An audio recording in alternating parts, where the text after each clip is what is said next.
अब घर बैठे पाइए हर चीज़ बीगोज़ के साथ। वक्त आपका बहुत कीमती है, वक्त बचाइए, वक्त पर पाइए।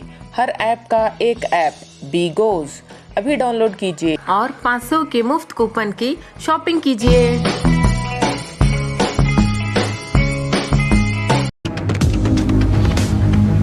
स्वागत है आपका बी न्यूज नेशन में। मैं हूं आबिद हुसैन शेख। छोटी सी बात को लेकर 10 साल के बच्चे की हत्या। छोटी सी बात को लेकर 10 साल के बालक को बीजापुर जिला आलमेल के बाहरी इलाके में हत्या की गई है। घटना की जानकारी मिलते ही मौके पर पहुंचे पुलिस ने जायजा लेकर मामले को आलमेल पुलिस थाने में कर लिया है। आग मारे हॉस्पिटल में औरतों से जुड़ी हर बीमारी के इलाज के साथ अब शुरू हो चुका है डिलीवरी। चाहे नॉर्मल हो या सिजेरियन, कम दामों में किया जाएगा। 24 घंटे माहिर डॉक्टरों की निगरानी में। अस्पताल का पता सखाफ रोजा 4 नंबर स्कूल के करीब बीजापुर।